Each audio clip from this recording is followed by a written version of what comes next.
ఏది మాట్లాడినా సబ్జెక్ట్ తప్ప కాంప్రమైజ్. సో లోకేష్ మార్నింగ్ లోపల రివ్యూ చేసుకోవాలి. ఇది తెలుగు శక్తి. అందరికీ నా ఉదయపూర్ నమస్కారాలు.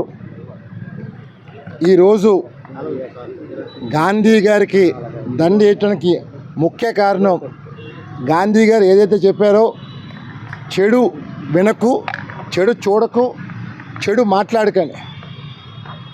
అలాగే అర్ధరాత్రి మహిళ ఎప్పుడైతే నడి రోడ్లో నడుస్తుందో భయం లేకుండా అదే నిజమైన స్వతంత్రం అని చెప్పడం జరిగింది. ఈరోజు నేను ఒకటే చెప్తున్నా, లోకేష్ గారు ఏదైతే మొన్న తెలుగుదేశం పార్టీ జాతీయ వర్కింగ్ ప్రెసిడెంట్గా 33% మహిళా బిల్లు ఏదైతే ఇస్తారన్నారో దాన్ని తెలుగు శక్తి స్వాగతిస్తున్నాం. కానీ మిస్టర్ లోకేష్, మీరు ఈ మాట రేపు 2029 ఎలక్షన్లో కేంద్రం ఇవ్వకపోయినా సరే మేము ఇంప్లిమెంట్ చేస్తామని చెప్పడం జరిగింది. మీరు అని నేను మిమ్మల్ని సూటిగా ప్రశ్నిస్తున్నాను. ఎందుకంటే మీది వైఎస్ఆర్సీపీ లాగా మీది సింగిల్ పార్టీ కాదు, మీరు కూటమి ప్రభుత్వం. అంటే జనసేన, బీజేపీ, తెలుగుదేశం పార్టీ ముగ్గురు కలిసి మీరు 15 సంవత్సరాల పాటు మేము కూటమిగా ఉంటామని చెప్పారు. మరి ఈవేళ మీ మిత్రపక్షాలైన జనసేన అధినేత పవన్ కళ్యాణ్ మీకేమైనా లెటర్ ఇచ్చారో అడుగుతున్నాను. ఏది 30% యాక్సెప్ట్ చేస్తాను. అలాగే బీజేపీ స్టేట్ ప్రెసిడెంట్ మాధవ్ గారు ఏమైనా లెటర్ ఇచ్చారో అడుగుతున్నాను. ఎందుకంటే ఇచ్చినట్లయితే జనాల్లో అనుమానం కలుగుతుంది. ఇది మీ సొంత నిర్ణయమా లేకపోతే కూటమి 3 పార్టీలు తీసుకున్న నిర్ణయమా జనాలు తెలియాలని చెప్పి తెలుగు శక్తి లోకేష్ మనవి చేసుకుంటున్నాం. ఎందుకంటే 20 గంటల టైం ఇస్తాను. ఇప్పుడు టైం 11 అయింది. రేపు 11 గంటల లోపల లోకేష్ గారు జనసేన పార్టీ, బీజేపీ ఇచ్చిన లెటర్స్ని ప్రొడ్యూస్ చేయాలి.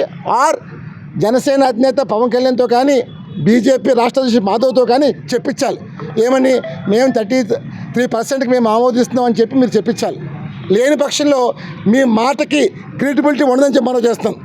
ఎందుకంటే సింగిల్ పార్టీ అయితే మీరు చెప్పినా మీ జనాలు నమ్ముతారు. ఇది కేంద్రం ఇవ్వకపోయినా పర్లేదు, మీరు తీసుకునే దాంట్లో బీజేపీ పార్టీ ఉంది. బీజేపీ పార్టీ కేంద్ర ఏదైతే నాయకత్వం ఉందో, కేంద్ర బీజేపీ సెంట్రల్ ఆఫీసు వాళ్ళు ఇవ్వాలి క్లియరెన్స్.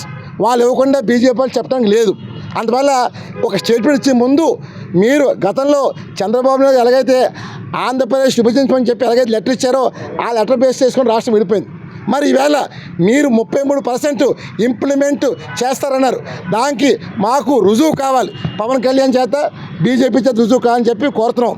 ఎందుకంటే మోసము చేయటం మంచిది కాదు. గతంలో స్వర్గీయ నందమూరి తారక రామారావు పార్టీ పెట్టినప్పుడు ఆస్తిలో సగం వాటా మహిళలకు ఇచ్చిన ఘనత ఎన్టీఆర్ దక్కింది. మరి ఈవేళ మనం చూసాం, నిన్నే ఇటీవల మధ్యకాలంలో ఎన్టీఆర్ వారసుడు ఎవరు, లోకేష్ జూనియర్ ఎన్టీఆర్ అని చెప్పి ఈ ప్రస్తావన రాష్ట్రంలో చర్చ నడుస్తుంది. నిన్నే చూసాం, తెలంగాణ ముఖ్యమంత్రి రేవంత్ రెడ్డి గారు ఎన్టీఆర్ వారసుడు జూనియర్ ఎన్టీఆర్ అని చెప్పి కొనబోలు చెప్పారు. అలాగే ఎన్టీఆర్ ముఖ్యమంత్రి అర్హత ఉందని కూడా చెప్పారు, సాక్షాత్ పక్క రాష్ట్ర ముఖ్యమంత్రి. సో ఎన్టీఆర్ వారసుడు లోకేష్ కాదు, జూనియర్ ఎన్టీఆర్ అనేది పక్క రాష్ట్ర ముఖ్యమంత్రి గారు అనౌన్స్ చేశారు. ఇది వాళ్ళే కాదు, తెలుగు శక్తి ముందే చెప్పాం ఎన్టీఆర్ వారసుడని. అసలు డెఫినెట్గా చెప్తున్నాను, లోకేష్కి 24 hours టైం ఇస్తున్నాను. రేపు ఉదయం లోపల 11 లోపల మీరు రుజువు చేసుకోవాలి. చేసుకోకపోతే మాత్రం మీరు చెప్పింది ఒక అబద్ధమని ప్రజలు మీరు రాజకీయ సమాధి చేసుకుంటారని చెప్పి తెలుసు మనం చేస్తున్నాం. జై హింద్.